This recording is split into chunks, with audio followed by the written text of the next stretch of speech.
বর্তমান সময়ে একটা বিতর্ক বেশ মাথা চাড়া দিয়েছে। সেই বিতর্কটা হচ্ছে আমাদের মহান মুক্তিযুদ্ধ, মহান ৭১ সেটা বড় নাকি ২৪-এর আন্দোলন বড়, ৭১ বড় নাকি ৪৭ বড়।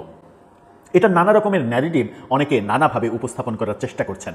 দেশে বিদেশে থেকে অনেকেই মহান মুক্তিযুদ্ধকে খাটো করে যে ধরনের কথাবার্তা বলছেন, যে ধরনের উপস্থাপনা করছেন, যে ধরনের ন্যারেটিভ দাঁড় করানোর চেষ্টা করছেন, তাতে কখনো কখনো মনে হচ্ছে যে ৯ মাসের রক্তক্ষয়ী যুদ্ধ, ৩০ লক্ষ মানুষের আত্মত্যাগ, ২ লক্ষ মা বোনের সম্ভ্রম, দেশের ব্যাপক ক্ষতি, এত কিছুর বিনিময়ে অর্জিত মহান মুক্তিযুদ্ধটা আদতে কিছু কিছু মানুষের কাছে নস্যি একটা ব্যাপার, খুবই সিম্পল একটা ব্যাপার। তার চাইতে অনেক বড় ব্যাপার, অনেক মানে গর্বের ব্যাপার তাদের কাছে ৪৭-এর ভারত পাকিস্তান ভাগ, সেটাকেই তারা ওন করতে চায়। আবার কারো কারো কাছে ৭১-এর চাইতে অনেক গুরুত্বপূর্ণ হচ্ছে ২৪-এর সরকার পতনের আন্দোলন, যেটা কোটা আন্দোলন থেকে শুরু হয়েছিল।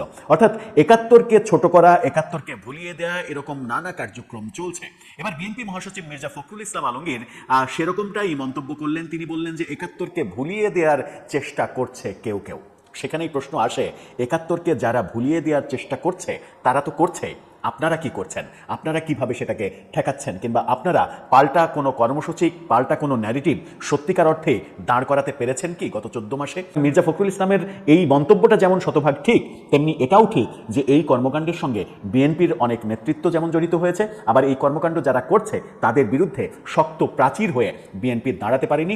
অ্যাজ এ মানে কি বলা যায় যে মুক্তিযুদ্ধের পক্ষের দল, সেই মুক্তিযুদ্ধের পক্ষের দল হিসেবে ওন করে সেই প্রাচীর হয়ে তারা দাঁড়াতে পারেনি, সেটাও কিন্তু তাদের একটা ব্যর্থতা। আর বিএনপির যদি এই ব্যাপারে ব্যর্থতা আরও বেশি প্রকট হয়, তাহলে স্বাধীনতা বিরোধী যারা রয়েছে তারা একসময় দেখা যাবে যে বাংলাদেশের মুক্তিযুদ্ধের ইতিহাসটাই পাল্টে দিয়েছে, মুক্তিযুদ্ধের পুরো বীরত্বটা শেষ হয়ে গেছে। এরপর থেকে হয়তো কোনো একটা দিন এরকমও আসতে পারে যে ১৬ই ডিসেম্বর কিংবা ২৬শে মার্চ পালিত হচ্ছে না, পালিত হচ্ছে ভারত পাকিস্তান ভাগের সেই দিনটা, সেই দিনটাকে জাতীয় দিবস হিসেবে বাংলাদেশে পালিত হচ্ছে এবং পাকিস্তান ভাগের দিনটাকেই ওন করছে বাঙালি জাতি, যেটা এর চাইতে মানে যে ঘটনা ঘটলে তার চাইতে নিকৃষ্টতম ঘটনা বাঙালির ইতিহাসে আর কখনো আসবে না।